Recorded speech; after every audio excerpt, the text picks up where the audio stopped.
Welcome to NTD Newsroom. I'm Don Mott. Iran and Israel continuing strikes in the Middle East, and Israel says its military will maintain control in southern Lebanon. Pakistan saying it's willing to mediate the conflict. President Trump swears in Senator Markwayne Mullin as the new Secretary of the Department of Homeland Security. The challenges he might face as he replaces Kristi Noem. Investigation into the LaGuardia Airport collision is underway. What the National Transportation Safety Board is focusing on right now. Voters head to the polls for a special election in Florida's Palm Beach County. President Trump making a late endorsement. Energy Secretary Chris Wright is urging oil producers to ramp up output as prices surge amid the Iran conflict. He says the spike is temporary and the U.S. is tapping its strategic reserves.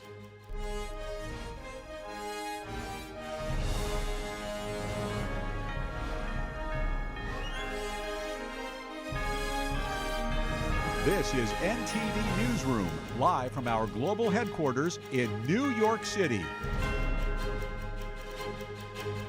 Good afternoon, and thank you for joining us today. As U.S. and Israeli strikes on Iran continue, Pakistan says it's willing to host peace talks. The country's prime minister posting on X today.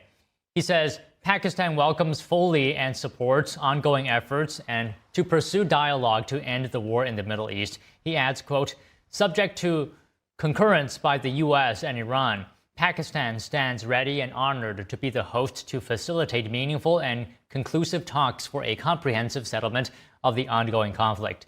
The announcement comes a day after President Trump said there had been productive talks with Iran, but later that day, Iran denied that any talks had been held. The head of the U.S. military Central Command says Iran is operating in a sign of desperation. Admiral Brad Cooper says that's why the regime is targeting civilian sites in the war. U.S. stock. At the beginning of the conflict, you saw large volumes in the dozens of drones and missiles. You no longer see that. It's all one or two at a time. So that is dramatically shifted. And the desperation you've seen is they've shifted from military targets. In the last couple of weeks, they've attacked civilian targets very deliberately more than 300 times. 300 times. Admiral Cooper also noting that Iranian attacks have slowed down across the Middle East. He says the U.S. campaign against Iran is ahead of or on plan, adding the military is focused on three objectives: eliminating ballistic missiles, eliminating drones, and sinking the Navy, as well as eliminating the manufacturing in each of those three areas. Central Command also refuting the Iranian regime's claim that a U.S. F-15 was shot down over Kuwait. In a post on X, CENTCOM saying the rumors circulating again are not true and calling them Iranian disinformation. The military says no U.S. fighter aircraft have been shot down by Iran during Operation Epic Fury. The Iranian regime appointing a new national security chief this week. The new official is a former commander in the Iranian Revolutionary Guard. He previously served as Secretary of Iran's Expediency Council. Former security chief Ali Larijani was killed in an airstrike last week. Commenting on the ongoing conflict, President Trump saying yesterday that the U.S. and Israel had quickly eliminated Iran's top leadership at the start of the war. The president also saying Iran's top leaders have been eliminated multiple times in recent weeks. Iran and Israel exchanging strikes today in the Middle East. The Israel Defense Forces say Iran launched multiple waves of missiles today, hitting Tel Aviv. Iran's Islamic Revolutionary Guard Corps warning of attacks against Israeli military positions in northern Israel and Gaza. Gulf countries, including Kuwait, also intercepting missile attacks and hostile drones overnight. Israel today continuing strikes against missile sites in western and central Iran. The IDF says it struck regime headquarters in Tehran. Israel also launching a wave of strikes in Lebanon, targeting the Iran-linked Hezbollah terror group. Here's Defense Minister Israel Katz. We are continuing to strike Iran with full force. As for Lebanon, Hezbollah made a very serious mistake by attacking Israel on behalf of the Iranian terror regime and is paying a heavy price for it. Hundreds of thousands of residents of southern Lebanon who evacuated northward will not return south of the Litani River until security for the residents of the north is guaranteed. Israel's defense minister says Israeli forces will control the remaining bridges over the Litani River and will continue to hold the security zone south of the river. Katz accuses the Lebanese government of failing to disarm the Hezbollah terror group. He says the move is necessary to ensure the safety of Israeli citizens living across the border. Meanwhile, Lebanon today declaring Iran's ambassador persona non grata. Authorities have ordered him to leave the country before the end of the month. U.S. stocks opening lower today while oil prices remained above $100 a barrel. Energy Secretary Chris Wright is calling on oil producers to ramp up output as global prices surge due to the war in Iran. He says market signals are already pushing companies to act. According to Wright, the current price distribution, or rather disruption, tied to the conflict is temporary. He says producers who increase supply now stand to benefit long term. Wright also saying the U.S. will release between 1 million and 1.5 million barrels of oil per day from its strategic reserves, eventually reaching 3 million barrels per day. Even with prices climbing, Wright says they have not risen enough to create what he called meaningful demand destruction. Senator Markwayne Mullin will be sworn in as Secretary of Homeland Security soon. Mullin was confirmed by the Senate late last night and replaces outgoing Secretary Kristi Noem. Here's more on that story. On this vote, the Senate confirming a new leader for the Department of Homeland Security. Senator Markwayne Mullin of Oklahoma approved in a 54-45 vote. Mr. President, heading up the Department of Homeland Security is a serious job. And I'm proud to cast a vote for Markwayne Mullin, knowing with confidence that he is up to the work and to the task. Mullin will take over at the end of the month, replacing Kristi Noem, who President Trump reassigned as special envoy for the Shield of the Americas. Mullin served in the House before being elected to the Senate in 2021. In his 13 years on Capitol Hill, he's built a reputation as a go-between, helping bridge gaps between the two chambers of Congress. It's a massive operation and is incredibly important to our country, and I think he will be a terrific leader for it. He not only loves our country, he's passionate about security. The leadership change comes as the department is in partial shutdown with funding held up in Congress. That shutdown already disrupting travel with long lines at airports and TSA agents missing paychecks. It's a tough assignment, made all the more challenging right now by Democrats having shut down DHS for 5 weeks. But we all know that Markwayne isn't afraid of a challenge. Mullin saying during his confirmation hearing that leaving workers unpaid is unconscionable. Now, there are signs lawmakers may be close to a deal. A new proposal would potentially restore pay for thousands of DHS employees, including TSA workers. Republican senators expressing optimism after a White House meeting with President Trump. While Democrats say they want to see the final plan before agreeing, Senate Minority Leader Chuck Schumer telling reporters last night that both sides are working in a serious way, and Majority Leader John Thune calling the discussions very positive and productive. And now President Trump is swearing in Senator Markwayne Mullin as the new Secretary of Homeland Security. Let's take a look.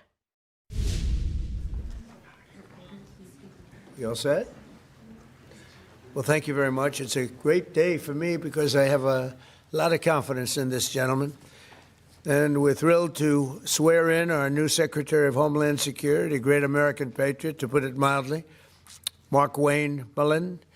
And I want to just say, Markwayne, congratulations. Great. Thank you. You deserve it. You're a great man. Let me also thank Secretary Mullin's beautiful family, including his wife, Kristi. Thank you. His sons, Jim and Jace and Andrew, and daughters, Lara, Ivy, Lynette, and other members of the Mullin family. It's a beautiful family. You know this guy, he's our big top wrestling guy. I won't wrestle him for anything. An all-American wrestler, huh? Good, you have good genetics in that family. Proud of you. Thanks as well to Attorney General Pam Bondi, Chairman Jason Smith, Congressman Josh Gottheimer, former Speaker of the House Kevin McCarthy, and many other friends that are gathered with us. It's great. great group of people. For 13 years, Mark Wayne has represented the incredible state of Oklahoma, a state that I won 77 out of 77 counties 3 times in a row, so they like me there. Second was Ronald Reagan at 56. Did you know that? 56, that's not bad. But 77, it's 77 out of 77, I think, right? That's not bad. But he was there in Congress as a member of the House and then as an outstanding United States Senator. And he really has been outstanding. He's been a close and vital partner in helping us secure the border, stop migrant crime, end the scourge of illegal drugs, and make America safe again and make America great again. And he's a tremendous player. He worked with Tom Homan, worked with all of our people on the right, and many more. And everything he's done has been good. I say everything he touched, he's turned to gold. Now, but even in business, he was successful, in all fairness. And he was successful, and he said, I want to go into politics. I hope you're happy. But as the only Native American, I didn't know that, huh? Let me look at you. Well, I think that's all right. He's got great quality, I can tell you. It's the only Native American in the Senate. How many have been there before you? Do you know? Native American? I think 3. 3. Well, you're a fantastic representative. Mark Wayne has also been a fantastic advocate for our cherished tribal communities. He's now the first member of the Cherokee Nation ever to serve as a member of the cabinet. I didn't know all these things. I would have picked him faster if I had known. I would have made a quicker decision.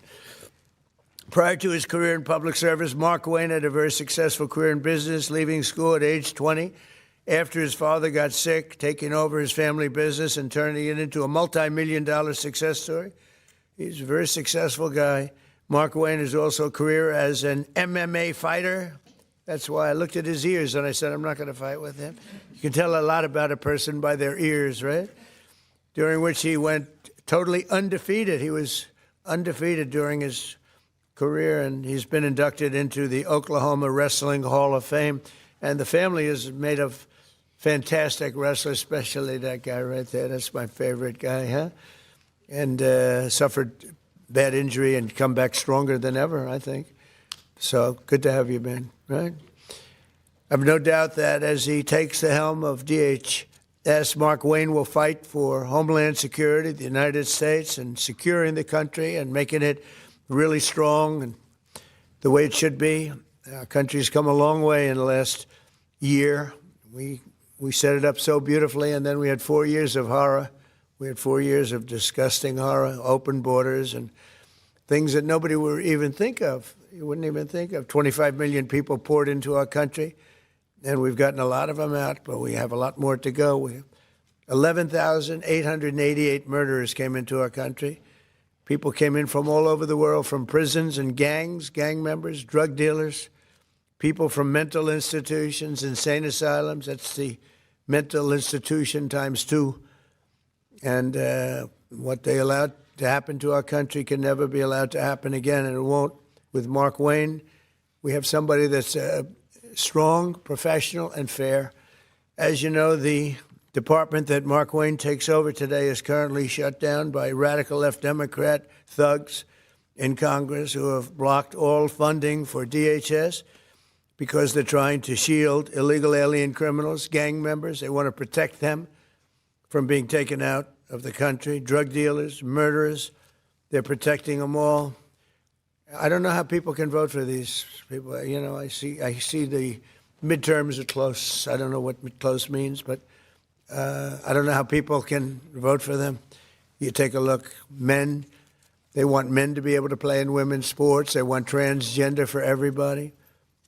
Terrible, but that's the way it is. They don't want to give voter ID. They don't want voter ID for elections. They don't want proof of citizenship for elections. And then they get to vote. They do cheat, but I don't know, it's hard to believe they can cheat that much. Just in the past few days, we've seen the horrifying consequences of Democrats' deadly open border extremism. They want open borders, and they want to open the borders again if they have their chance, because they think they're going to get votes by doing that. On Thursday, a precious 18-year-old college student named Sheridan Gorman was shot and killed while she was walking in a park. She was just walking into the park, didn't do anything. The illegal alien monster charged with Sheridan's brutal murder had come illegally from Venezuela and been released into our country by sleepy Joe Biden, the worst president in the history of our country. And I don't say that because I think he's fine. He's okay. I don't like him, dislike him. I talk about job performance. That's all I care about, job performance. Worst president in history. And Obama wasn't far behind, by the way. But he was then arrested and released again by Democrat governor, a real slob of a governor, J.B. Pritzker, in the sanctuary city of Chicago, which we could make safe in 2 months, I would say. 2 months if we sent in the group, Tom, right? 2 months would be good. 3 months, very good. 4 or 5 months, it would be great. But they would never call because they don't want to do that. All they have to do is call and ask for a little help. The Democrats in Congress do not care how much American blood they shed in their demented pursuit of open borders.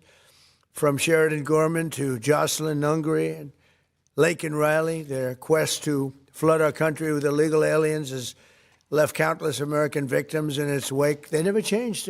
They see what's happening. They never change. That's what they want. They want to get the votes. With sanctuary and sanctuary cities going at levels that they are, and we've ended a lot. We've done a lot.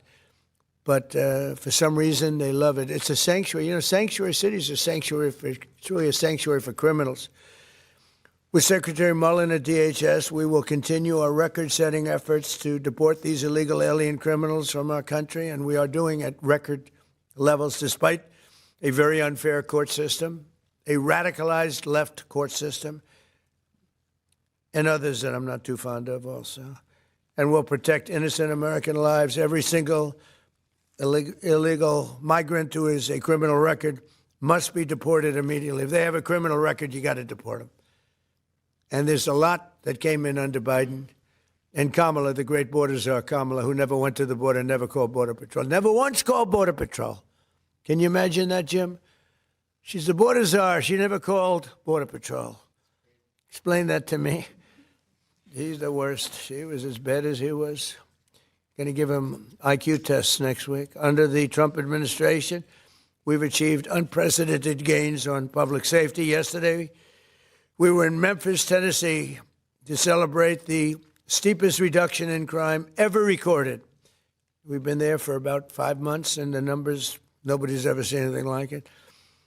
And thanks to our Memphis Safe Task, it's called Safe Task Force, alongside our efforts in Washington, D.C. And what we've done in Washington is amazing. We have Washington as a safe city now. It's been amazing. It's been, if you go back a year and a half, 2 years ago, Washington was one of the most unsafe cities anywhere in the world, let alone this country.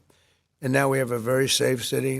And what they've done with all of the people working, many of the people standing right there, has been incredible. And now we're going to see all of our cities take a big step because of Mark Wayne. In 1 year, my administration, we've created the most secure border in the United States history and the largest drop in illegal immigration ever recorded, slashed the illegal fentanyl crossings on our border by 64%, and accomplished the largest decline in the murder rate in the history of our country, bringing it down to 1,900. That's before my father was born. My father was born a little bit after that. He wouldn't be happy mentioning this because he never liked talking about age. But he lived to be a ripe old age. But that's before my father was born. Think of it, 1,900. We have a record, 1,900. Murders last year were at the lowest level in 125 years. And we're making America safe again. We're doing it at levels that nobody, everything we're doing, we're making great. The border is great. The military is great. We're having, by the way, a tremendous success, as you know, in Iran. We had one in Venezuela, and now we're having one in Iran. They have no Navy left.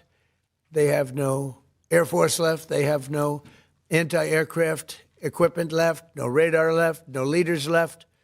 The leaders are all gone. Nobody knows who to talk to. But we're actually talking to the right people, and they want to make a deal so badly. You have no idea how badly they want to make a deal. And we'll see what happens. I want to thank Pete Hegseth. The job you're doing over there is really incredible. You and the general and all of the other generals and colonels and captains and majors and everybody else, right? It's a perfect, amazing thing. We make the best military equipment in the world. Now we're going to make it faster. We want to get it faster, but we make the best in the world. We're doing a job. So I'd like to ask Attorney General Bondi to come and do the honors of swearing in a man who's going to do a phenomenal job for our country. And I tell you, your family has to be very proud. You have to be very proud. Everybody wanted this job. I said, there's one man for this job, and I have no doubt he's going to be fantastic. Thank you, Pam. Come on over. Thank you.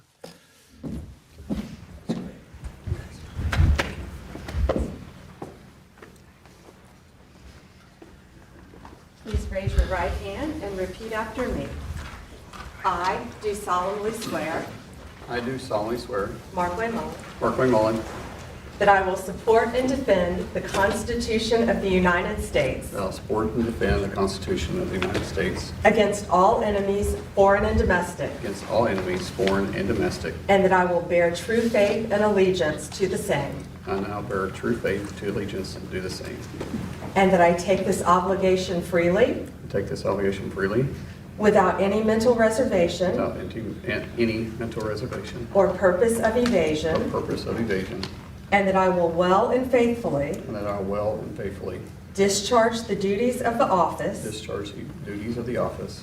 On which I am about to enter. Which I am about to enter. So help me God. So help me God. Congratulations, Secretary. Hey.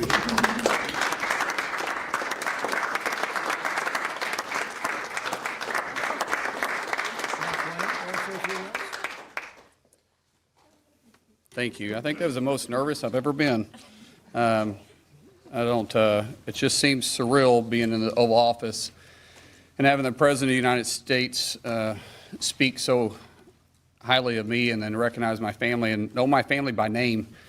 It's humbling, and I never take it for granted, but I made this very clear that I don't care what color your state is. I don't care if you're red or you're blue. At the end of the day, my job is to be Secretary of Homeland and to protect everybody the same, and we will do that. I'll fight every single day. Today, I got the privilege of meeting so many of the employees at DHS. These employees have been there for 30 days without pay. And if you need anything to know their dedication to show up and still protect the homeland that you and I enjoy and the freedoms that we're experiencing, they're working with for free because of political politics. That's all I need to know. I told them, as you're fighting 365 days, understand I'll be fighting 365 days beside you. No one's going to outwork me, and I'm not going to let any of them outwork me. The President has entrusted me with this, and failure is not an option. And so thank you so much, Mr. President, for this opportunity. I won't let you down. Thank you very much. Thank you. I love that expression, no one's going to outwork me. That's a wrestler's expression, isn't it, huh? That's a good wrestler's expression. Yes, please. Mr. President, will the Secretary's replacement in the Senate support the SAVE Act and the use of the talking filibuster to get it through? Well, it's not the SAVE Act. It's not called this. It's called the Save America Act. There's a big difference because the SAVE Act, nobody knows what that means. Save America means Save America. And I can't speak for him, but I would imagine that Mark Wayne, I didn't even ask him the question because who wouldn't support it? Voter ID with a picture. You want citizenship, proof of citizenship. Ideally, you want to end mail-in ballots because there's tremendous corruption. Then we added a couple of things, Mark Wayne, like I don't think being a great athlete and having a family of great athletes, they have produced great athletes in this family, all-American wrestlers. They especially like wrestling, by the way. And what about baseball? You play baseball? Anything? They like wrestling. But I don't think that you would say that his family, and I don't know this for a fact, and I shouldn't say it because I could get myself, does anybody in your family want men to play in women's sports? I don't think so, Jim, right? I don't think so. I don't think. How would they do? Would they do good wrestling you? They would be in trouble? He said, yes, they'd be in big trouble. It's so crazy. So that would be one. And then we have a few others that we call them the best of Trump. But if you look at transgender mutilization of children, we don't want that. It's the mutilization of children. We don't want that. So generally speaking, I think I can answer that Mark Wayne would be very much in favor of what I'm in favor of. Would you say that's right, Mark? I can't think of too many things. He might be worse. He might be worse than me. That's my look at his wife and say, that's right. But so, yeah, he's going to be great. Yeah. Do you believe the Secretary will run DHS any differently than Kristi Noem did? What do you hope to see as his priorities? Well, we had a good run. Look, we created the strongest border with the help of that man right there. Tom is so incredible, and he's going to be a big influence here, too. There's nobody more professional, nobody better. There's nobody better as a human being. You know, he looks tough, but he's got a good heart. But not too good. Don't make it too good. But, you know, we had Tom. We have the safest border we've ever had. We have a lot of assets, but a lot of things we can do, and we're going to do. We have to get criminals out of our country that were allowed in by Biden. Yeah, please. Mr. President, do you support what appears to be a merging agreement coming out of the Senate to reopen DHS? Well, I'm going to look at it, and we're going to take a good hard look at it. I want to support Republicans, and, you know, sometimes it's awfully hard to get votes when you have Democrats that don't want to have voter ID. They don't want to have proof of citizenship. They don't want to do anything about men playing in women's sports. That's one of the items we put on, you know. And I did that just because it's so popular. You know, they say that's at least an 80-20 issue. No, it's about a 99-1. I don't think it's, what do you think, Pete? Do you think it's 80-20? Who's closer, 80-20 or 99-1? Almost 100. Yeah, I think 100 is really the, so, you know, so I support that, and I support common sense. Would you be comfortable with a deal that involves separating ICE funding from the DHS funding package in order to reopen? Well, they're working on all of that. You know, that's a detail that they'll explain later. Please. Election integrity and DHS measures. Mr. President, since CISA falls under DHS, and given that many credible voices have raised concerns over its premature and possibly likely faulty 2020 election assessment, will you and Secretary Mullen implement reforms at CISA and at DHS to ensure full confidence in future elections, like in the upcoming? About it. We'll talk about it. You know, pros and cons. Look, they used it to try and put me in prison, right? So I can't be thrilled with it. They used that very strongly, very illegally. The Democrats are thugs, and I don't want to say that. It would be nice to everyone get along, but it's a different country than it was years ago. It was very dangerous the way they used it. And they weaponized government. They used that to weaponize government. So I'm not thrilled, but I'll also go along with two groups of people, the military, and I think the military likes it, right? And I'll go along with the senators. I'm fine. But I was a big victim of it. Yeah, please. Are you going to send Jared Kushner and Steve Witkoff to do direct negotiations with the Iranians? Yeah, well, we're in negotiations, as it turned out, and now you've seen what I said yesterday was exactly correct. We're in negotiations right now. They're doing it along with Marco, JD. We have a number of people doing it. And the other side, I can tell you, they'd like to make a deal. And who wouldn't if you were there? Look, their Navy's gone. Their Air Force is gone. Their communications are gone. That's the biggest problem. It's very hard to communicate them between themselves. All of the anti-aircraft is gone. Most of their missiles are gone. We either shot them or they shot them and don't have them anymore. They're down to a trickle. They're pretty much everything they have is gone. I don't know. Can you name one thing that's not gone, or can you name one thing that's doing well? You know, if you read the papers, you think we're tied. You think we're in a tough battle. We are roaming free over Tehran, the city, Tehran, as opposed to Iran. We're roaming free. We can do whatever we want. And as you know, today we were going to have the privilege of shooting down a very big electric generation plant, one of the biggest in the world. And one shot to the right location ends the plant, it collapses. And we held off based on the fact that we're negotiating. Yeah. What do you think was the turning point to make you want to pursue a ceasefire? A few days ago, you said you wanted to continue bombing Iran. Now you want to pursue peace talks. Was there something that happened? The fact that they're talking to us and they're talking sense. And remember, it all starts with they cannot have a nuclear weapon. Just, you know, I said yesterday, they said, what are the top 10? I said, well, number 1, 2, and 3 is they can't have a nuclear weapon.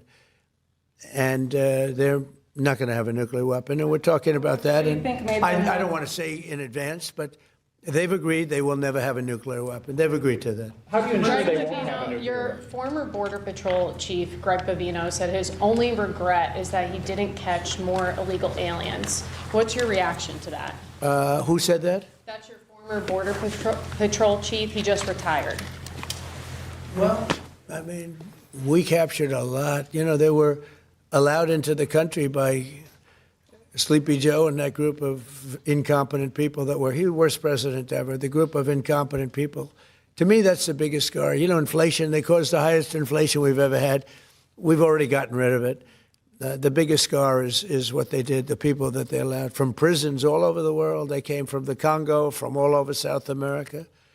Rough people, really tough people. So, no, I understand what he means. He's, you know, he would have liked to have captured more. I'm not capturing so much as removing. You know, we're removing thousands of people, and many are self-deporting because we're going after them so powerfully that they're self-deporting, Tom, going back. I think that's one of the big unkept secrets. We have thousands and thousands of people, and they're self-deporting. They're going back to where they came from. But what we want really is the criminals. We're really focused on those criminals, getting them out. Yeah. Message right now to Democrats and also to Americans that are stuck in airports is really devastating watching it online because Democrats won't fund DHS. What's devastating? Message to Americans right now stuck in airports as we speak because Democrats won't Well, fund they just DHS. don't, they won't. Look, this is a deal that was done in the great big beautiful deal, which gave you the biggest tax cuts ever, including no tax on tips and no tax on Social Security for the seniors. Think of it, no tax on overtime, tax deductions when you buy a car, you take money, pay interest on the money, you deduct it. We've never had that for people buying cars, if it's an American car, only if it's an American car. But they are just they stick together, the Democrats. I tell you, I give them great credit for that. We have some that they're not good stickers. We have guys like Tom Massey in Congress, who's terrible. He's just terrible person. I call him Rand Paul Jr. But they don't vote. Rand Paul, I mean, rarely votes for stuff. Likes me, says I'm a great president. He said the other day, I'm a great president, one of the greatest presidents. But I said, do me a favor, vote for us and don't call me a great. I'd rather have the vote than the statement. But we have people that don't stick together, and those people hopefully will someday be gone. The thing I most respect about the Democrats, even on horrible policy, they stick together. What they do have, though, is horrible policy. Transgender for everyone, open borders, men and women's sports. They have the worst policy that you can imagine. And so whether they stick together or not, I mean, they have just this terrible policy. We have great policy. Republicans have great policy. We have common sense policy, but it's great policy. That's our biggest advantage, is our policy is correct. Yeah, please. President, are you encouraging our allies in the Gulf to be more involved in the Iran operation? Say it. Are you encouraging our allies in the Gulf to be more involved in the Iran operation? Yeah, I mean, a little bit, but more NATO. I think our Gulf allies have been pretty good, to be honest with you. UAE's been hit so hard. He got hit by 1,400 rockets, shot them all out of the air with our great Patriot missiles. Think of it, they shot 100 missiles at one of our aircraft carriers, the Abraham Lincoln, one of the biggest ships in the world, actually. And out of 101 missiles shot, every single one of them was knocked down in the sea. Think of that. Think of what that means. 101 missiles, highly sophisticated, very fast missiles shot. Out of 101, all 101 were shot down, and now, for the most part, lie at the bottom of the sea. And pretty amazing, right? Pretty amazing. Our military is amazing, Pete. You know the attack I'm talking about recently? 101 shot. I said, wow. I saw that. You can see we have sort of pretty good equipment that we see. It's called the red line. Those red lines were thick, right? I said, that's a lot. And then we saw them one by one just get shot. And these guys that do the shooting are the coolest cucumbers ever. You know, most people, you don't have a lot of time. When a missile's going at 2,500 miles an hour, I don't care how far away it is, you don't have a lot of time. But I watched them I watch them sit down and think. Great students, MITs, a lot of MITs, a lot of guys like this are not as much into the muscle as they are this one right here. And amazing to watch them perform under great pressure because they have a matter of seconds to do it. If they don't do it properly, it's a big problem, you know, because these were powerful. These were very powerful missiles coming. And so a lot of people choke. They don't choke. These guys don't choke. They're the best in the world. We have the best in the world, yeah. Mr. President, what would be your message today to the TSA agents who have been staying home in recent days amid this impasse? Well, some of them are needing money, you know, because the Democrats cut off their money. I blame the Democrats more than anything else. But some of them, you know, they didn't get paid because they're not funded by the Democrats. This is a Democrat problem. In fact, I actually said to the Senate, why would you say this is a Democrat problem? I think the polls are showing it's a Democrat problem. And they'll do anything actually to hurt our country so they can try and win the midterms. And if we ever went back to our old policies, we wouldn't have a country left. If they get a deal, Republicans and Democrats in the Senate, to fund all but enforcement operations of ICE, to get those TSA agents repaid and to open up the rest of the department, would you sign that? Well, I don't want to comment until I see the deal, but as you know, they're negotiating a deal. I guess they're getting fairly close, but I think any deal they make, I'm pretty much not happy with it. These guys came in, they wouldn't pay people. You know, they had a deal to pay. They had to break their deal. The Democrats broke the deal that we had. It was all done. Everything was fine. And then they just said, well, we're not going to pay anymore. And they hurt our country. And at a very difficult time because, you know, we are at, as they would say, a war. They call it a war. I call it a military operation, a very successful one, like successful like nobody's ever seen before. Hey, Venezuela was equally as successful. That was a great thing. No, the Democrats had a deal. It was a done deal. And then they said, well, we're not going to pay. And so a lot of people suffered over that and put our country in danger. You have another question? You haven't been here in a while. Well, on Iran, can you give us any more sense of who exactly in Iran it is, either Witkoff and Kushner and others are speaking with? Yeah, we had, I hate to say this in front of these young people. They're not children. I spoke to most of them. They sound like adults to me, even though they are sort of children, right? They'll always be your children. But I hate to say it, but we killed all their leadership. And then they met to choose new leaders, and we killed all of them. And now we have a new group, and we can easily do that, but let's see how they turn out. We have really regime change. You know, this is a change in the regime because the leaders are all very different than the ones that we started off with that created all those problems. So this was, I think we can say, Jason, this is regime change, right? What makes you trust them? I don't trust anybody. I don't trust you. I mean, that's only because I know you. But if I didn't know you, I'd probably have more trust. But I don't trust anyone. Why bother? Why do you say that? Why do you say what makes you trust? Do you think I trust them? I don't trust them. Then why bother talking to them? Because they're going to make a deal. They're going to make a deal. They did something yesterday that was amazing, actually. They gave us a present, and the present arrived today. And it was a very big present worth a tremendous amount of money. And I'm not going to tell you what that present is, but it was a very significant prize. And they gave it to us, and they said they were going to give it. So that meant one thing to me: we're dealing with the right people. Related? No, it wasn't nuclear related. It was oil and gas related, and it was a very nice thing they did. But what it showed me is that we're dealing with the right people. Because, you know, you don't know, because the leadership was killed, all gone. Khomeini, all gone, as the expression goes, the past supreme leader. And then the new supreme leader was racked up, at a minimum racked up pretty good, and everyone else was gone. And then many of the people in the third tier are gone. But we're dealing with a group of people that I think turn out. And the present, the gift they made to us was very significant. And they said they were going to do it, and it happened. And they're the only ones that could have done it. Jennifer? Was it related to this Strait of Hormuz and the flow of... Yeah, it was related to the flow and to the strait, yeah, it was. Are you negotiating on who's going to control the strait from now on? No, we'll have control of anything we want. Look, if we can end this without more lives being down, without knocking out $10 billion electric plants that are brand new and the apple of their eye, I'd like to be able to do that, you know. But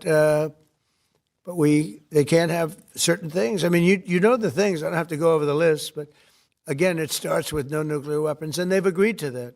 There won't be any nuclear weapons. They're not going to have, and they're not going to have enrichment, any of those things. But look, I hate to say that we're in a very good bargaining position, and I hate to say that they're defenseless because, you know, until that last missile is fired, they have little power. But we are in about the best bargaining position. We're way ahead of schedule. And again, they have no Navy and they have no Air Force and they have no missile protection, and most of their missiles are gone.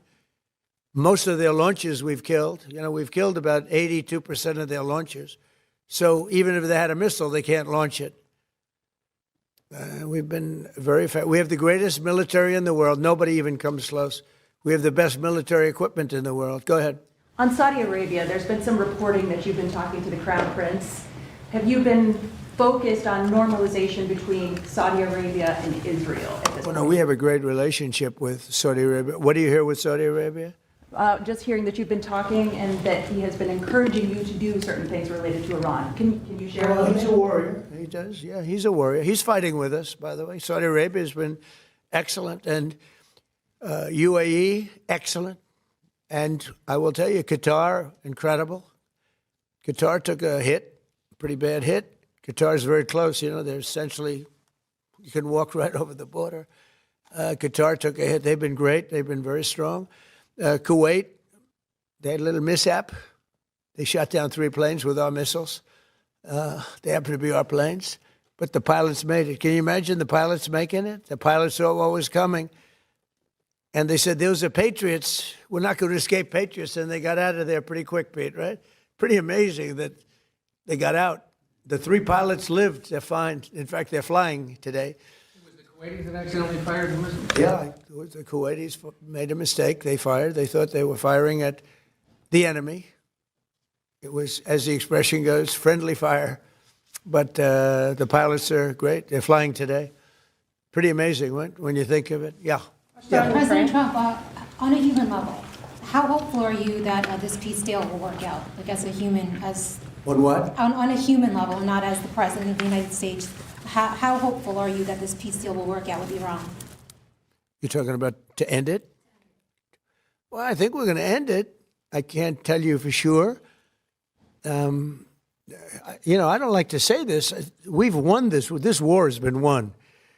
The only one that likes to keep it going is the fake news. I mean, the New York Times, you read the New York Times, it's like we're not winning a war where they have no Navy and they have no Air Force and they have no nothing.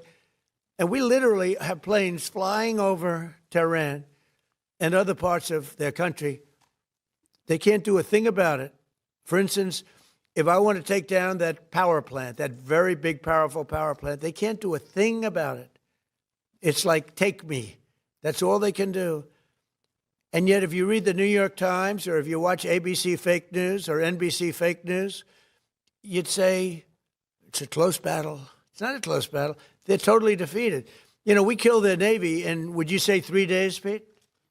Gone. In fact, I was a little upset with Pete. I said, why didn't you save the ships? We could have used them, right? He said, it's more fun shooting them down. But the Navy was wiped out in a very rapid order. Pretty impressive for you guys, you champion wrestlers, right? When you hear this stuff.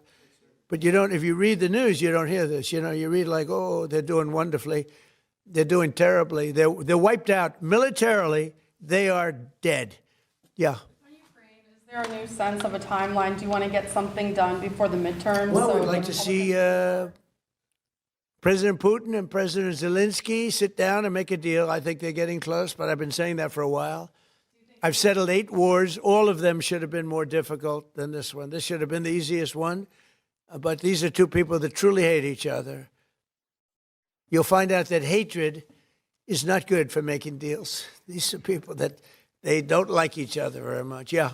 I know you said there's a bunch of people from the administration who are negotiating with Iran. There's been reports that the vice president is leading those negotiations. Is that true? Well, he's involved in them. JD is involved, and Marco's involved, and Jared Kushner's involved, very smart guy, and Steve Witkoff, smart guy, is involved. And I'm involved. I'm involved. Why? I'm going to be so big. Oh, I don't want to talk about it. I'm the president of the United States, Tom, and I'm not going to talk about it. It's beneath me to talk about saving millions of lives, because that's what you're talking about. You're talking about saving millions of lives. If Iran had a nuclear weapon, they would have used it. And if I didn't end the horrible Barack Hussein Obama Iran nuclear deal in my first administration, they would have had a nuclear weapon 3 or 4 years ago. They would have used it. I would have never gotten the chance probably to be president. Who knows what it would have been so devastating. And if we didn't send those beautiful B-2 bombers, they took them off my desk. They were right there. I don't know why. But if we didn't have those beautiful, the B-2 hit, which was so we obliterated, despite CNN. CNN said, well, maybe the word obliteration said, no, we obliterated it, just obliterated their nuclear potential. You would have had them having 2 weeks after that attack, had we not made the attack, they would have had a nuclear weapon. They would have absolutely used it. And they would have used it on the entire Middle East, including Israel. And you know why you see that? Because unexpectedly, when this war broke out, unexpectedly, they started sending missiles to UAE, Qatar, Saudi Arabia, Kuwait, Bahrain, and elsewhere. And nobody thought they were going to. Were you equally surprised by that, Pete? Way more than we thought, Mr. President. Pete, do you want to give about a 3-minute statement on how we're doing in this, as I call it, military operation? People don't like me using the word war, but so I won't. But the Democrats call it a war. How about a little statement? I think he's done a very good job. Do we agree he's done a good job, Mark Wayne? Can we take some of your time? Well, thank you, Mr. President. You're spot on. Never in history has a modern military, Iran had a modern military, a modern Navy, a modern Air Force, modern air defenses, leadership, massive bunker. Never has a modern military been so rapidly and historically obliterated, defeated, from day one with overwhelming firepower. The air campaign that we've conducted, that Israel's conducted alongside us, was one for the history books, truly. And it's because we have a president of the United States that when he sends his warfighters out to fight, he unties their hands to actually go out and close with and destroy the enemy as viciously as possible from moment one. And that's why we see ourselves as part of this negotiation as well. We negotiate with bombs. You have a choice as we loiter over the top of Tehran, as the president talked about your future. The president has made it clear that you will not have a nuclear weapon. The War Department agrees. Our job is to ensure that. And so we're keeping our hand on that throttle as long as hard as is necessary to ensure the interests of the United States of America are achieved on that battlefield. This is not Iraq and Afghanistan. This is not a president who's interested in vague end states. He's been very clear with us about what we need to accomplish, creating the conditions for them never to have a nuclear capability, and that's exactly what we're doing in historic fashion. Thank you, Mr. President. Thank you. Appreciate it. Thank you, Richard. Mr. President, You know, the only two people that were quite disappointed, I don't want to say this, but I have to. I said, Pete and General Raisin Kane, I think this thing's going to be settled very soon. Here they go. Oh, that's too bad. Pete didn't want it to be settled. It's these guys are doing a great job. That's a good attitude, though, Tom, right? They were not interested in settlement. They were interested in just winning this thing. Yeah, please. Mr. President, can you, just taking things locally, hopefully not doing international affairs for a second, do you support the construction of the 2nd Avenue subway in New York City, and will your administration work that's really a far-out crisis. You know, the 2nd Avenue subway has been under construction for, you're a young guy, is longer than you are old, okay? That's been under construction. I haven't heard about the 2nd Avenue subway in 20 years. What the hell kind of a question is that? I guess they got to get it finished. They spent trillions of dollars practically. No, they spent more money on that than on anything, I think, in the history of our city, in New York City, and it's been under construction for a long time. It's very sad, actually. The only thing maybe worse was Gavin Newsom, the governor of California, his train, I call it his train wreck, because it's a wreck. That's been years. It's literally 30 times over budget. Nobody's ever seen anything like it. And it doesn't go to San Francisco and Los Angeles like it was supposed to. They decided to cut it way short because there was no way they could finish it. But it's one of the worst. I've never seen anything like it. Other than the worst, the Federal Reserve building for almost $4 billion, little building that's going to cost a renovation for $4 billion, headed by our highly incompetent head of the Federal Reserve. Yeah, please. Mr. President, would you be open, are you hoping to see the Senate pursue Reconciliation 2.0 to fund ICE and pass the Save America Well, Act? we'll see about reconciliation. We're certainly talking about reconciliation, I think, Mark Wayne, right? Do you want to talk about that for a second? Now that he's working, we can get him to do this. Thank you. Lindsey Graham, the chairman where the reconciliation will funnel through, he is committed to making sure we get reconciliation through. If that is in some form with funding ICE, possibly backfilling from the One Big Beautiful Bill, but also more importantly, the Save America Act. There's a framework that we can do through reconciliation, paying for it, put some of the policies that cost money in, because there's nothing more important than the Save America Act. I mean, that's what the American people want. There's 80% of the population say they want only Americans voting, citizens that are registered to vote, citizens that have done it the right way. And I believe that everybody wants an election integrity. So fortunately, Lindsey Graham has said through reconciliation, he's willing to put the framework out for that. And I think that was said so beautifully, so concisely, so well, your father, that we should let him have the last word, and that was it. That was the last word. Did he do a good job? Are you impressed with your father? Never been more impressive than anybody in my life. How about me? Don't answer. Don't answer. Don't answer. No, you like your father better, okay? Come here. Look at this guy. Come here. This guy, don't wrestle him. We'll steal over here. Yes, sir. Thank you. All right. I want to thank the family, because without the family, he's not here. You know, he's a different person. And that goes especially for Mom, who looks like she's about 22 years old. I don't know. I see these kids, but she looks very young. But it's a great couple. Congratulations to you both. Thank you. Thank you, Mark. Thank you very much, everybody. Thank you. Thanks. Come on in. And you were just watching President Trump at the White House in a swearing-in ceremony for Mark Wayne Mullen as the head of the Department of Homeland Security, and to replace outgoing Secretary Kristi Noem, and saying that President Trump has full confidence in Mullen, and taking reporter questions as well, many of them on the Iran war. President Trump says the U.S. essentially has won this war, saying that U.S. planes can fly over Tehran, the city in Iran, and nobody can do anything about it. For example, if you wanted to destroy the power plant, there's not a thing Iran can do about that. Okay, moving on.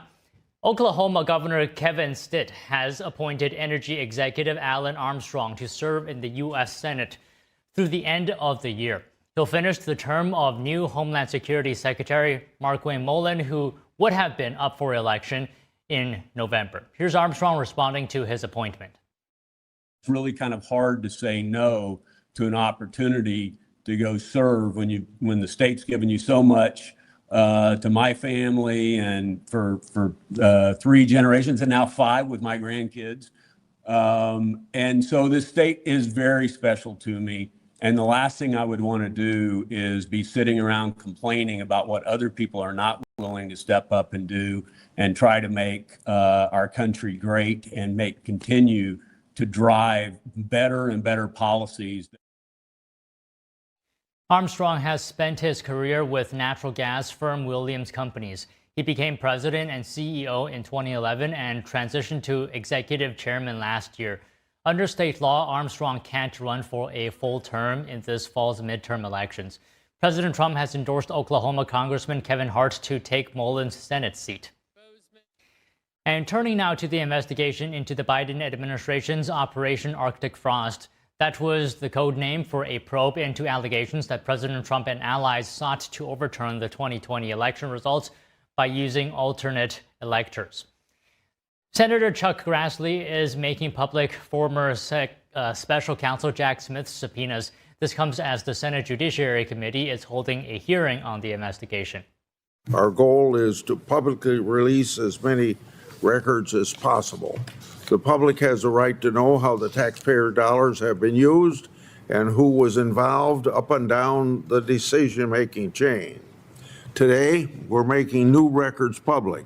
Some records are dated January 2023 before Jack Smith's team secretly sought most member tolling data. The records include a wish list created by Smith's team naming 14 members of Congress for whom they wanted to seek tolling data. Some of those members are senators on this very committee. Investigations have revealed the Justice Department and the FBI under President Biden sought personal communications data of over 400 Republican leaders and organizations. Targets included over a dozen Republican senators, current FBI Director Kash Patel, and current White House Chief of Staff Susie Wiles. The latest records released today include 2 subpoenas from Smith going after Patel's phone records. Senate Republicans are calling Operation Arctic Frost a modern Watergate. They say officials involved in the operation deserve to be investigated, tried, impeached, and brought to justice. The Supreme Court is taking up a key immigration case today. The justices are weighing a policy that limited access to asylum at the southern border. Here's more. Federal law requires migrants be processed at a port of entry if they claim to be fleeing persecution. But the policy known as metering allowed agents to turn migrants away before they reached U.S. soil. Biden ended the Obama-era policy, and the Trump administration has not said if it plans to bring it back. But the Justice Department is still defending it in court. The Supreme Court will decide whether migrants stopped on the Mexico side have a legal right to seek asylum. Lower courts have previously ruled that the policy violates federal law, but the government argues it's a necessary tool to manage surges at the border. The FCC now officially banning foreign-made routers from the U.S. market, citing national security and cybersecurity risks, especially from Chinese-linked brands. More news after this. Stay with us.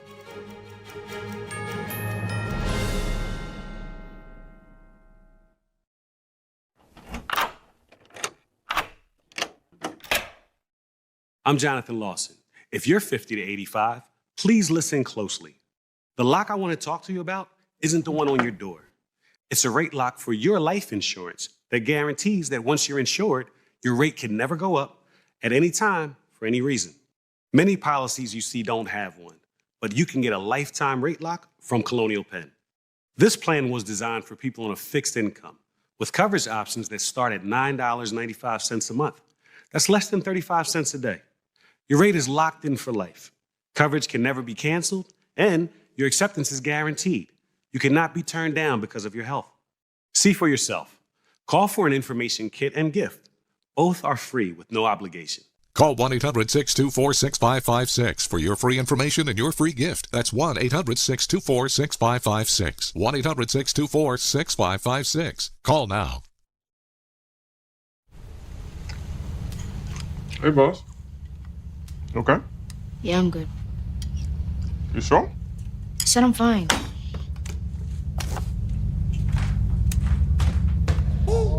Since I was little, it was only like me and my parents. You think you created family out of characters? Yeah, of course. I'm gonna take that and make it into a song.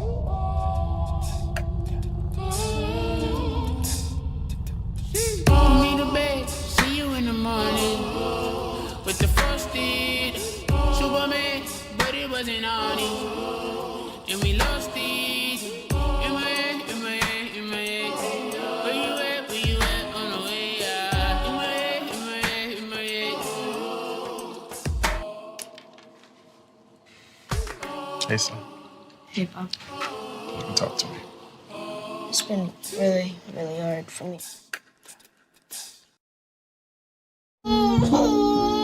We said we'd never give into a meltdown. Okay. And we'd never babysit with a screen. We said we'd never let the toys